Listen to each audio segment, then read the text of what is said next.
한번 옆 사람과 인사하시겠습니다. 잘 오셨습니다.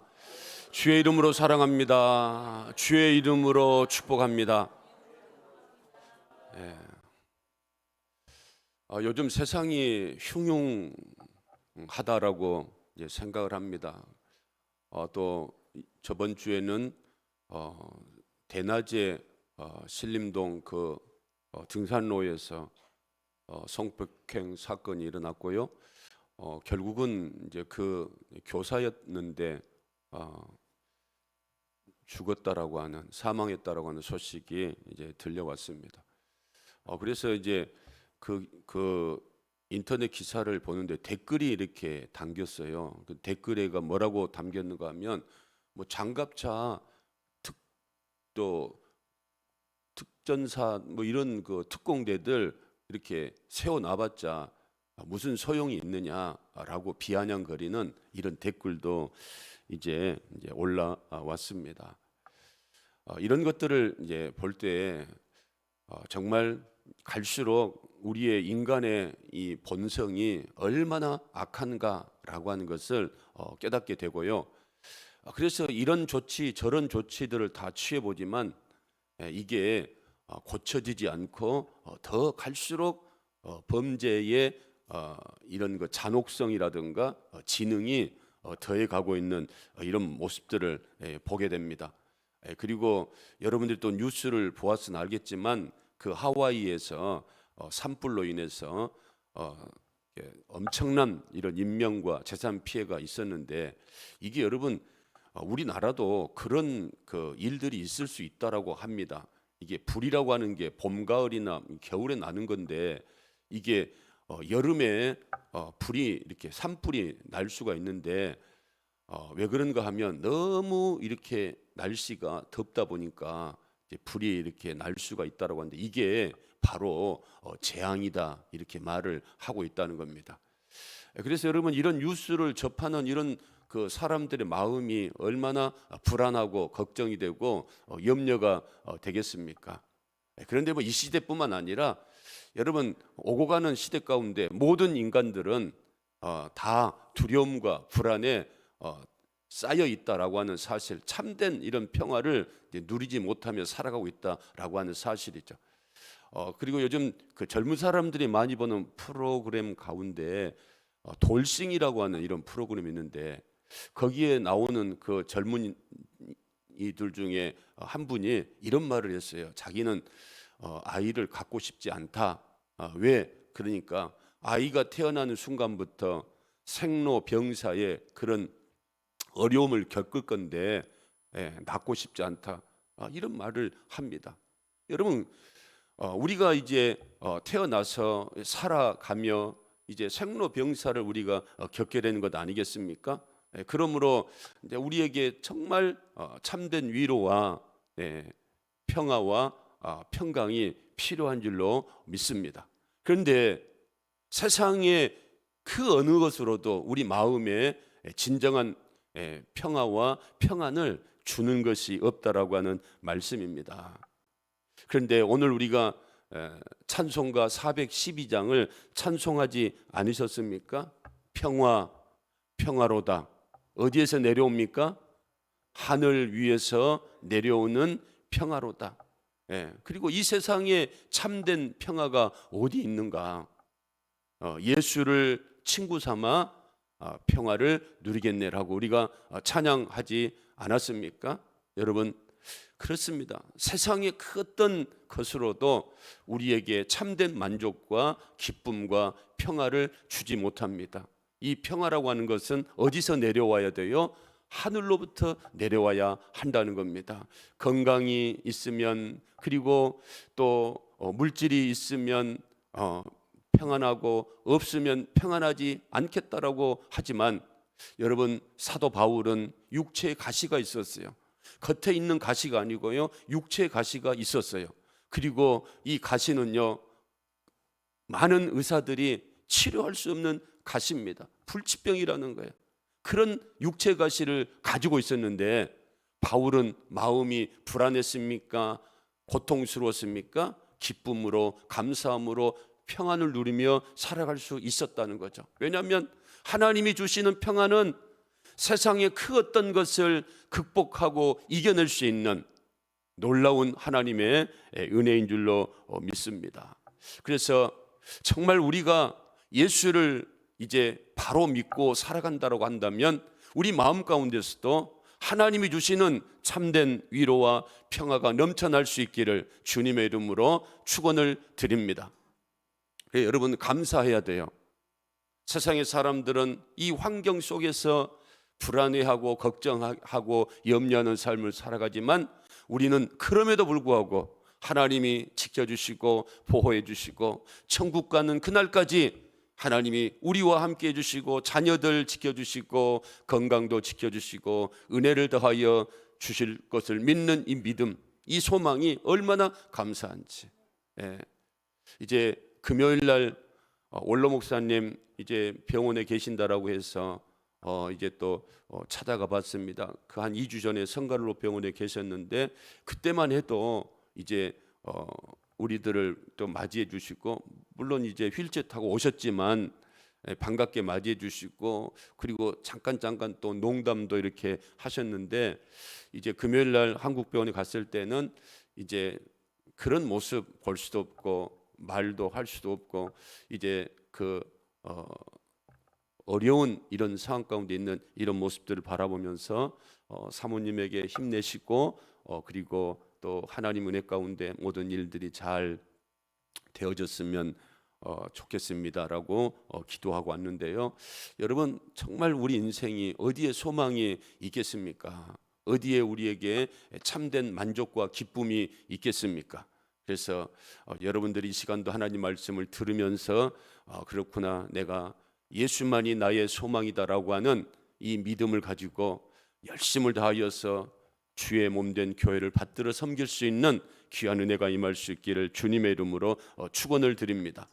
그렇다면 왜 생로병사를 겪으며 우리가 살아가면서 불안해하고 걱정하고 염려하는 삶을 살아야 하는가? 성경에서는 죄로 말미암아 그런 것이다라고 단번에 진단을 하십니다. 여러분, 창세기 3장 10절에 보니까 아담이 어때요?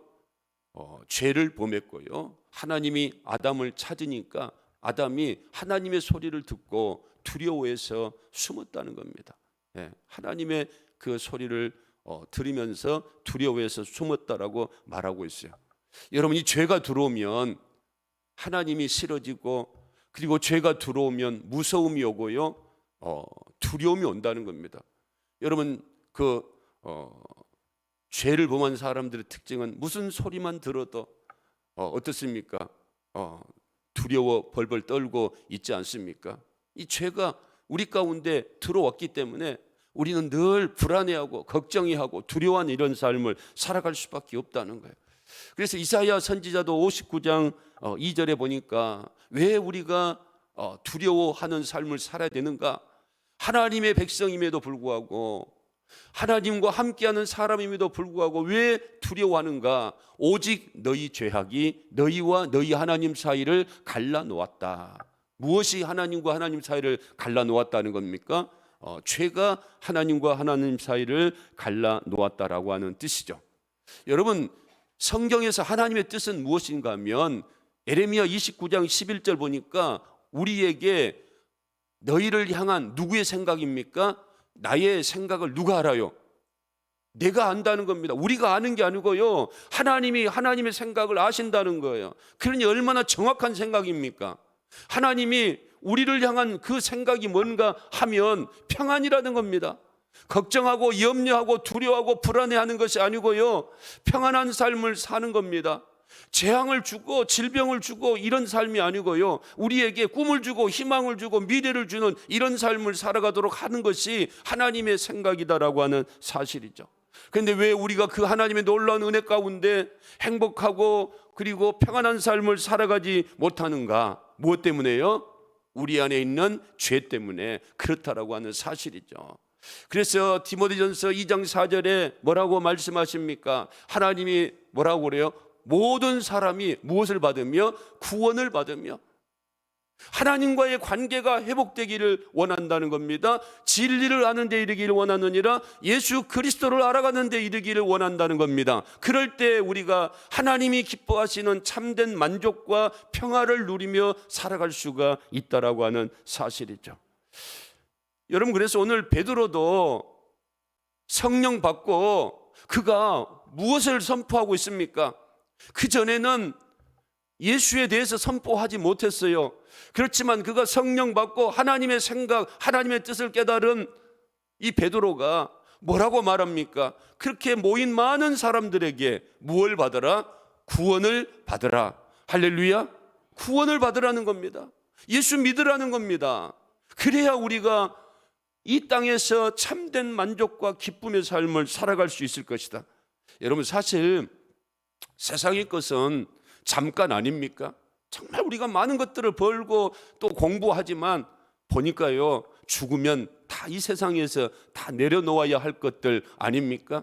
그래서 시편 기자는 뭐라고 말합니까? 사람을 의지하지 말라. 왜? 호흡이 끊어지면 어디로 가버립니까?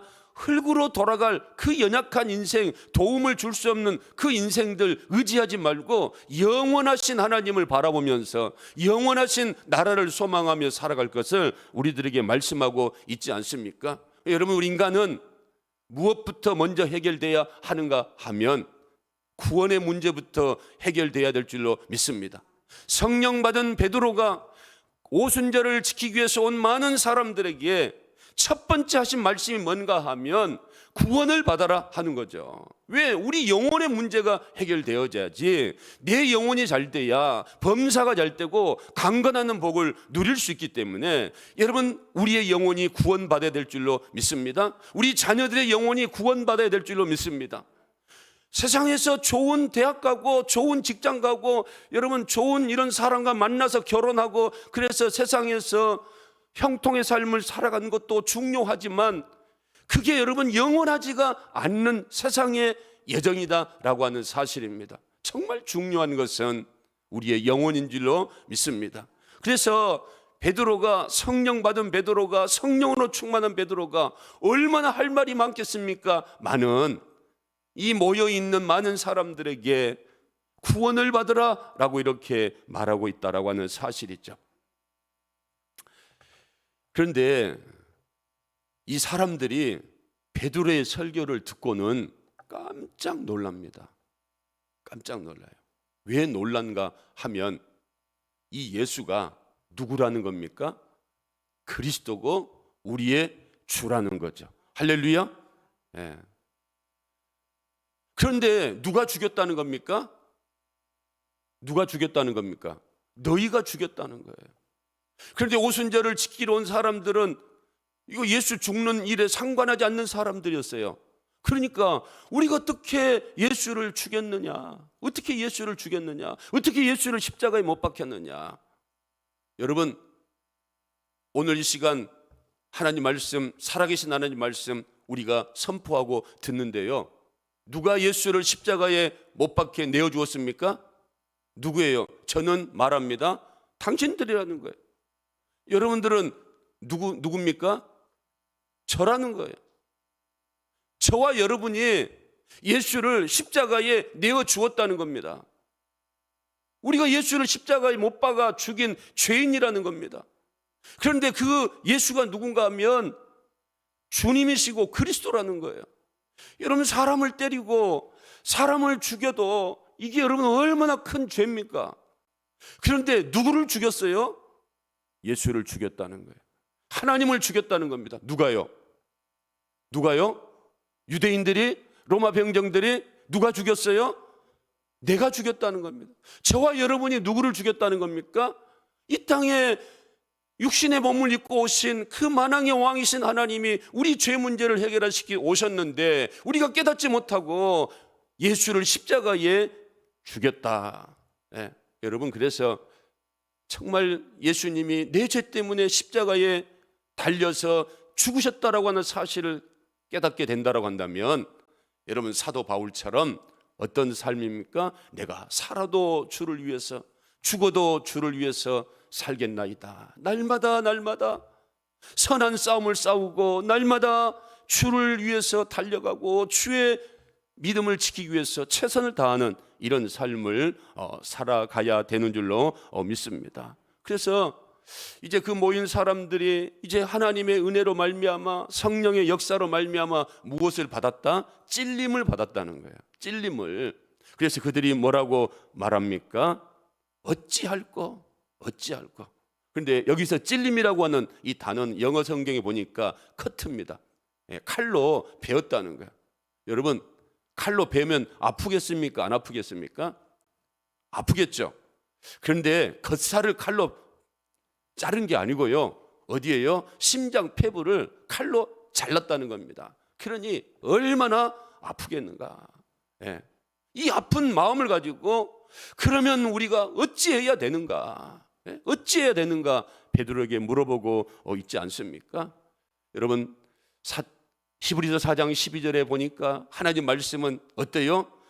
살아있고 활력이 있어 좌우의 날선 어떤 검보다도 예리하여 혼과 영과 및 관절과 골수를 찔러 쫓기기까지 하며 또 마음의 생각과 뜻을 판단하나니. 여러분들이 하나님 말씀을 하나님 말씀으로 집중하여 귀를 기울이는 이런 시간이 된다고 한다면 말씀은 반드시 살아있기 때문에 역사가 있고요. 그 역사는 좌우의 날선 어떤 검보다도 예리해가지고 우리의 혼과 영과 관절과 골수를 찔러 쪼개기까지 놀라운 역사를 이루어간다라고 하는 사실이죠. 여러분, 하나님의 은혜 받은 사람들 특징은 뭔가 하면 죄에 대해서는 철저하게 민감합니다. 죄에 대해서 예리하다는 거예요. 그래서 죄에 대해서는 철저하게 미워하고 그리고 죄를 단절하려고 노력을 하는 거예요. 사도 바울 보세요. 사실 죄를 짓는 게 그게 여러분 내 마음 때문에 그런 것 아니겠습니까? 내 생각 때문에 죄를 짓는 거예요. 내 정욕 때문에 내 본성 때문에 죄를 짓는 겁니다. 세상의 영향력이 내 안에 들어와서 나로 하여금 세상의 영향을 따라가게 하면서 죄를 짓게 되는 거죠. 사도 바울이 갈라디아에서 보면 이 세 가지를 어떻게 해버립니까? 십자가에 못 박는다.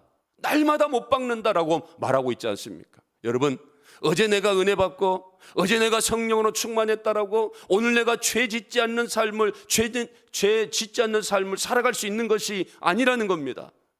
그래서 늘 하나님 앞에 나와서 하나님을 바라보고 하나님을 의지하고 말씀 앞에서 내 삶을 내 믿음을 점검해 보면서 하나님이 기뻐하시는 이런 믿음의 삶, 죄 짓지 않는 삶을 살아가려고 우리가 몸부림을 치는 이런 삶을 살아가야 되는 줄로 믿습니다. 여러분, 이제 마음의 찔림이 이제 오게 되면 이것은 하나님의 회개의 사인이다, 하나님의 은혜의 사인이다라고 생각하면서 즉각적으로 하나님 말씀에 순종할 수 있는 귀한 은혜가 임할 수 있기를 주님의 이름으로 축원을 드립니다. 그래서 여러분, 이 말씀이라고 하는 게 얼마나 중요한가. 그래서 여러분, 우리 개신교는 어디가 중요합니까? 강단이 중요한 거예요. 하나님 말씀이 선포되는 이 강단이 얼마나 중요한가. 이 말씀을 통해서 하나님의 성령의 역사가 임하는 것이고, 성령의 역사가 임할 때에 권능을 받게 되는 것이고, 권능을 받은 이런 하나님의 사람들이 능력 있는 삶을 살아갈 수 있기 때문에 이 능력이 하나님 말씀을 통해서 오기 때문에 이 예배 시간에 하나님 말씀을 듣는 게 삶과 귀를 기울여 듣는 것이 얼마나 중요한가. 할렐루야. 여러분, 그래서 여러분들이 이 강단을 위해서 기도해 주셔야 될 줄로 믿습니다. 강단에서 설교하는 설교자를 위해서 기도해 줘야 될 줄로 믿습니다. 스데반 목사님은 그 설교할 때 지하에서 이제 많은 이런 중직자들이 기도해 준다라고 하지 않습니까? 지금 우리 목사님이 말씀을 선포하고 있는데 하나님이여 불같은 말씀이 되게 하여 주시고, 이 말씀을 통하여 이 말씀을 듣는 많은 청중들이 은혜 받고 회개하는 놀라운 역사가 이루어지게 해달라고. 여러분, 저도 마찬가지입니다. 설교만 준비를 해가지고 나오면 무엇이 있겠습니까? 그 준비된 설교를 가지고 주여 이 설교를 통하여 하나님 말씀을 전할 때에 하나님의 성령의 역사가 충만하게 임하게 하여 주셔서 베드로 앞에 그 베드로의 설교를 듣고 성령의 역사로 말미암아 그들의 심령 가운데 찔림이 있게 하셔서 우리가 어찌하면 되면 좋을까라고 베드로에게 물어보았던 것처럼 여러분 우리들도 하나님 말씀을 듣는 그 시간마다 마음에 찔림이 오게 되어져서 하나님이여 내가 어찌하면 좋겠습니까? 라고 가슴을 치고 몸부림을 치고 하나님 앞에 답을 달라고 나를 불쌍히 여겨달라고 기도할 수 있는 저와 여러분 될 수 있기를 주님의 이름으로 축원을 드립니다. 그래서 에스겔서 37장 1절과 2절에 보면 하나님이 에스겔을 부르지 않습니까? 그래서 이스라엘 백성들의 현 상태가 어떠한가 이걸 보여줍니다. 그게 무엇입니까? 에스겔을 어디로 데리고 갑니까? 골짜기 가운데 데리고 갔는데 거기 보니까 뭐가 가득해요? 뼈가 가득하다는 거예요. 여러분 뼈는 이제 이스라엘 백성들을 말한다라고 했는데 뼈가 가득하니까 이게 소망이 없다는 겁니다. 2절 말씀에는 뭐라고 합니까? 뼈가 심이 많고 아주 뭐했더라? 말랐더라. 예, 아주 말라버렸어요. 예, 그러니까 이제 이게 무덤을 이게 장사를 지는 게 아니고요. 많이 아주 말라버렸으니까 이제 아무런 소망이 없는 이런 그 이스라엘 백성들, 그 선지자에게 하나님이 말씀하십니다. 3절에 보니까 자, 이 뼈들이 살 수 있겠느냐? 어때요? 살 수 있습니까? 없습니까? 여러분 무덤 안에 그 마른 뼈들이 살 수 있겠어요? 없겠어요? 있어요? 없어요? 없지요. 그런데 에스겔은 그래도 선지자급 되어져서 뭐라고 말합니까? 하나님이 아시지 않겠습니까? 살릴 수 있는지 없는지 나는 모르고 누가 알 수 있어요? 하나님은 아시지 않습니까? 4절에는 뭐라고 말합니까?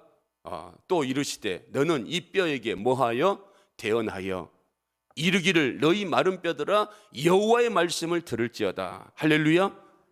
마른 뼈와 같은 그 이스라엘 백성들에게 무엇을 들으라고 하는 겁니까? 하나님의 말씀을 들으라는 겁니다. 7절 말씀에 보니까 자, 에스겔 선지자가 명령을 따라 대언 말씀을 전할 때에 소리가 나고 움직이며 이 뼈 저 뼈가 들어맞아 뼈들이 서로 연결되더라. 그리고 8절에는 또 보니 뼈에 힘줄이 생기고 살이 오르며 그 위에 가죽이냐 덮이나 그 속에는 생기가 없더라. 그런데 10절 말씀에 보면 또 생기가 들어가서 그들이 살아나서 일어서는데 극히 큰 군대가 되더라.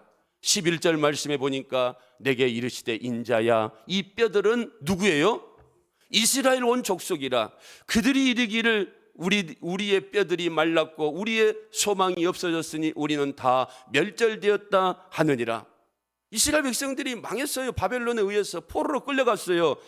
아무런 소망이 없다는 겁니다. 여러분 때로 우리의 삶이 마른 뼈 같은 삶이 될 수가 있다는 겁니다. 예기치 않는 질병으로 예기치 않는 이런 그 장애물로 인하여서 나는 어찌할 수 없는 이런 절망에 빠질 수밖에 없는 상황 가운데 있을 수 있지만 하나님의 말씀의 자리에 나와서 하나님의 말씀을 들을 때에 하나님의 역사로 말미암아 놀라운 부흥의 역사가, 회복의 역사가, 치유의 역사가 일어나는 줄로 믿습니다. 여러분 우리가 소망을 가질 수 있는 이유입니다. 세상 사람들은 망했다, 안 된다, 아주 말라버렸다, 절망이다라고 말할 수 있겠지만, 그래서 이 세상이 절망적인 이런 상황이다라고 말할 수 있겠지만, 그럼에도 불구하고 우리 예수 믿는 사람들은 하나님의 능력을 경험한 사람들이고 성령의 역사를 믿는 사람들이기 때문에 하나님이 역사하시면 모든 것들을 회복시키시고 일으키시고 하나님이 은혜를 베풀어 주실 것을 믿는 이 믿음을 가지고 우리가 오늘도 하나님 말씀 앞에 나온 줄로 믿습니다.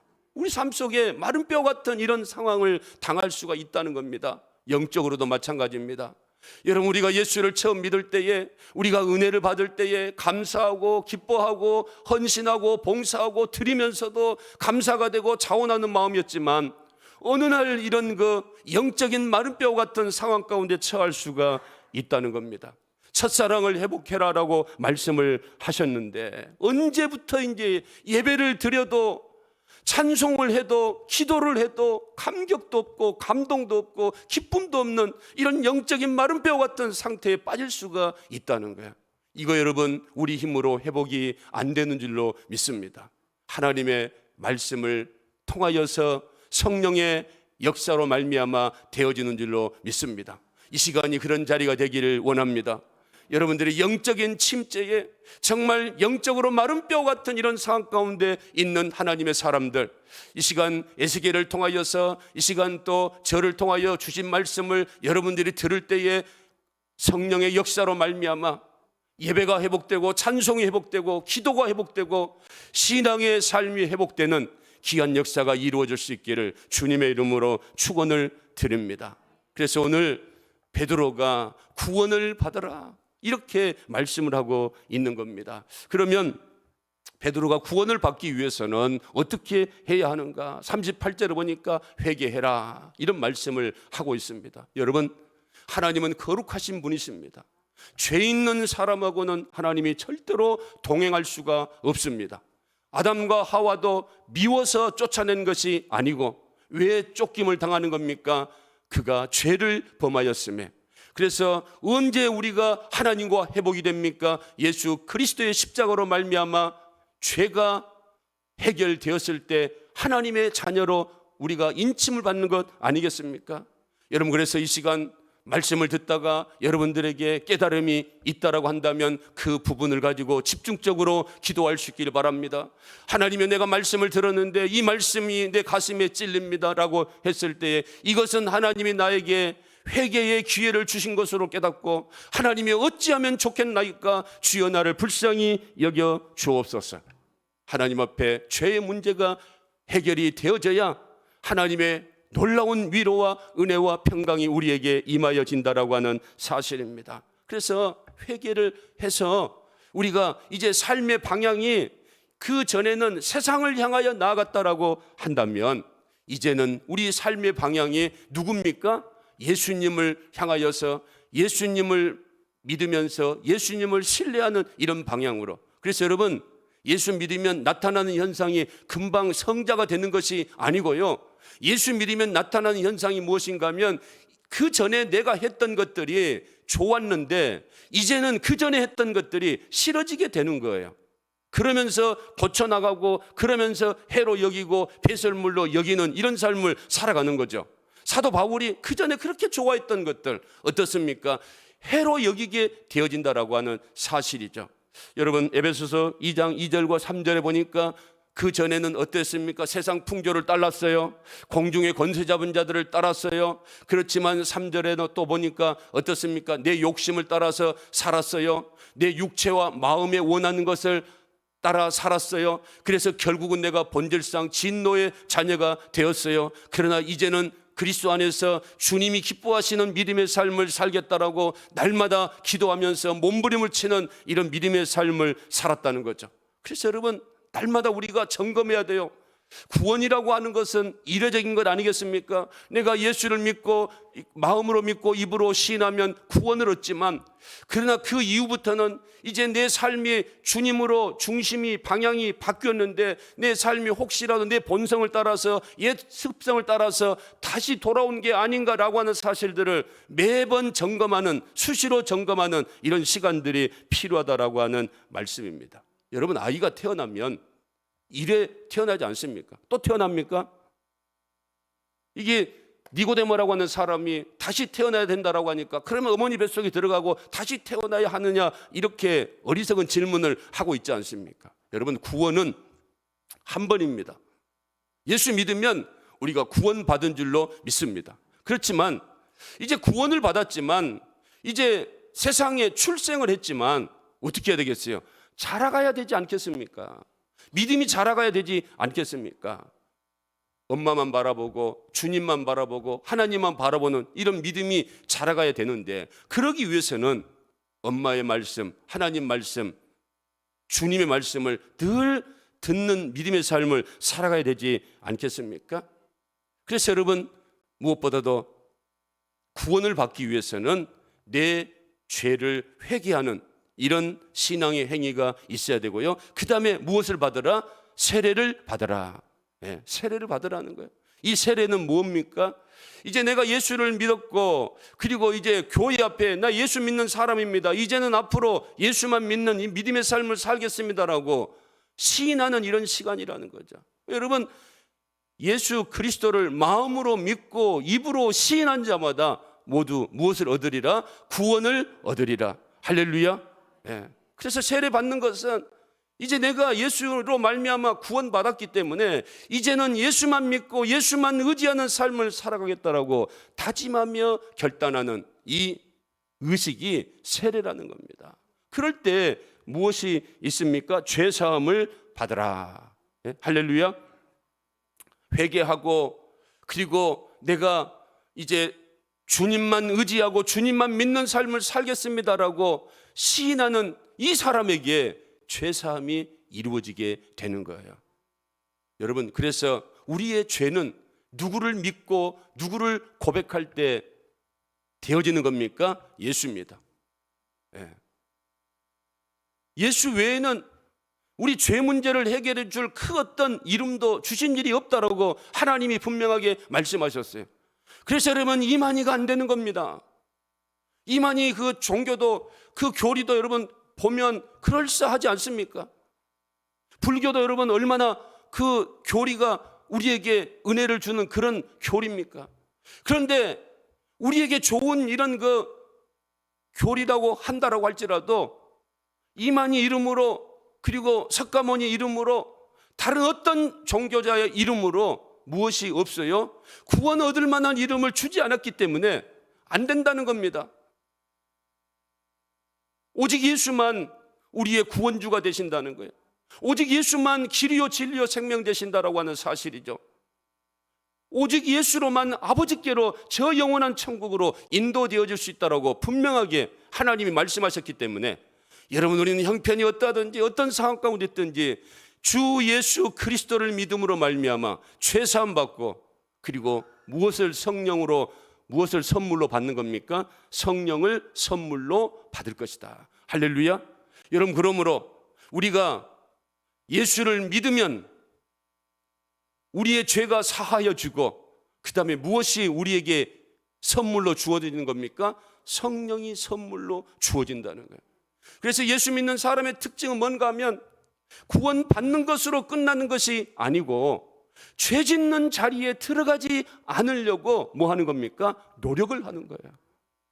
여러분들이 한번 생각을 해 보아야 됩니다. 로마서에도 바울이 그러지 않습니까?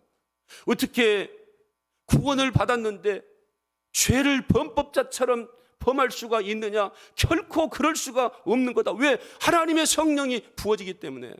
내가 예수를 믿는다라고, 예수만 바라본다라고 하는 이런 믿음의 사람들에게 하나님의 성령의 권능이 부어지는데 어떻게 죄 짓는 자리에 버젓이 들어가서 죄를 지을 수가 있겠는가? 여러분, 우리가 인간이기 때문에 어찌할 수 없이 연약함을 갖고 있기 때문에 허물도 있고 실수도 있지만, 그렇지만 여러분, 정말 예수를 믿는 사람이라고 한다면 그 자리가 내가 있어야 될 자리가 아니다라고 하는 사실, 내가 이 사람과 같이 머물러야 될 사람이 아니다라고 하는 사실을 성령께서 깨닫게 해주셔서, 그래서 관계를 정리하게 하시고 믿음의 삶을 살아갈 수 있도록 은혜를 베풀어 주시는 줄로 믿습니다. 여러분, 그래서 이 놀라운 제사함과 성령의 그 역사는 누구에게 주어지는가 하면, 오늘 말씀해 보니까 이 약속은 39절에 너희와 너희 자녀와 모든 먼데 사람 곧 주 우리 하나님이 얼마든지 부르시는 자들에게 하신 것이다.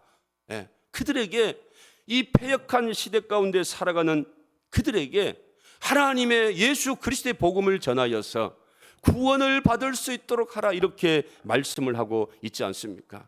여러분, 오늘도 먼 데에 있는 이런 사람들, 아직도 예수의 옛자도 들어보지 못한 이런 사람들, 여러분, 무슬림이 10억이고요 16억, 중국이 13억이고 불교 신자가 10억이고 힌두교 신자가 9억이고 합해 보니까 약 48억 명입니다.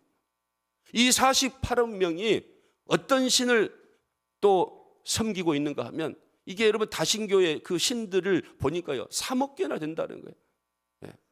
많은 사람들이 다신교를 믿고 있는데, 특별히 뭐 무슬림, 중국, 불교, 또 이렇게 힌두교 이런 사람들이 대다수지만 그 외에 많은 사람들이 3억 개나 되는 이런 그 우상을 섬기고 있다는 거예요. 소를 섬기고 해를 섬기고 나무를 섬기고 달을 섬기고 또 뭐 쥐를 섬기고 이렇게 여러분 3억 개나 된다는 거예요.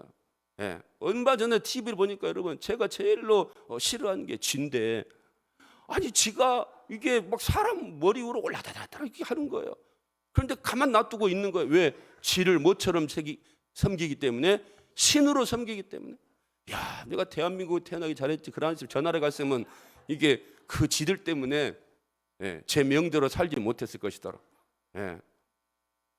여러분, 이 악한 세대에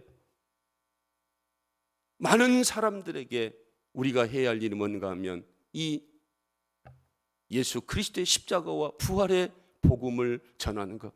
예수가 우리의 주님이시고 예수가 우리의 그리스도시고 예수가 우리의 하나님이라고 하는 사실을 전하여서 그들도 찔림을 받고 그들도 하나님께로 돌아오는 이런 놀라운 역사가 이루어질 수 있는 일에 여러분 우리가 최선을 다해야 될 줄로 믿습니다. 여러분 아침에 이렇게 제가 잠깐 이제 말씀을 준비하면서 이렇게 보았는데요. 미국 기독 설문조사 기관 라이프 웨이 리서치 출신의 톰 레이너 목사님이 이런 글을 기고를 했어요. 당신의 교회가 5년 안에 죽게 되는 이유. 이 글을 기록을 했는데요. 사역이 중단된 교회의 특징 5가지. 이제 코로나로 인해서 많은 교회가 이제 문을 닫게 되었는데요. 이 사역이 중단된 교회의 5가지 특징이 뭔가 하면 첫 번째가 전도를 포기했다는 거예요. 전도를 안 했다는 거예요. 예, 제가 이 말씀을 보면서 깜짝 놀랐어요. 정말 전도해야 되겠구나. 열심을 품고 전도해야 되겠구나. 교회 문을 닫지 않고. 여러분 사도행전을 우리가 배우고 있는데 예루살렘 교회 3,000명, 5,000명 허다한 제사장의 무리가 예루살렘 교회를 몰려와서 엄청난 부흥을 이루었는데요. 그 교회가 흔적도 없이 이렇게 사라져 버렸어요. 그 이유가 뭐겠는가?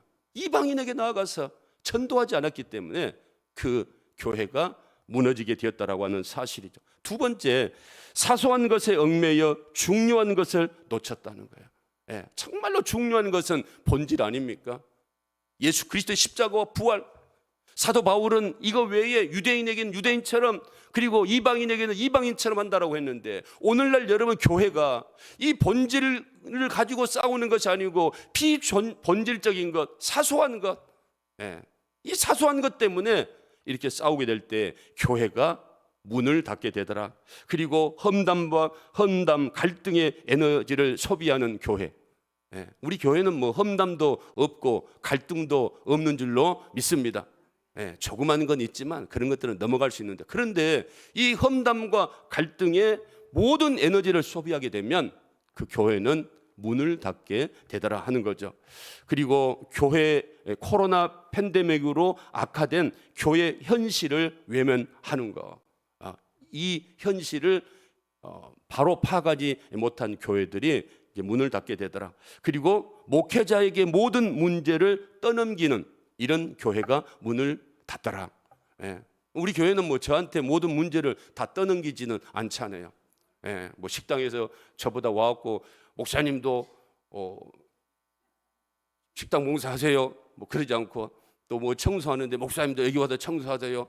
그렇게 떠넘기지 않고 모두가 각자 위치에서 열심히 하는 교회, 우리 교회 좋은 교회인 줄로 믿습니다. 그래서 여러분 레이너 목사는 교회의 존재 목적인 전도를 강조하고, 교회 안에서 사소한 문제로 논쟁하면, 힘을 쏟으면 교회가 무너질 수밖에 없다. 교회 에너지가 이제 쓸 수가 없기 때문에 무너지게 된다라고 하는 사실을 이제 말씀을 하는데, 우리 교회는 다시 한번 우리가 전도에 힘쓰는 이런 교회가 되고요.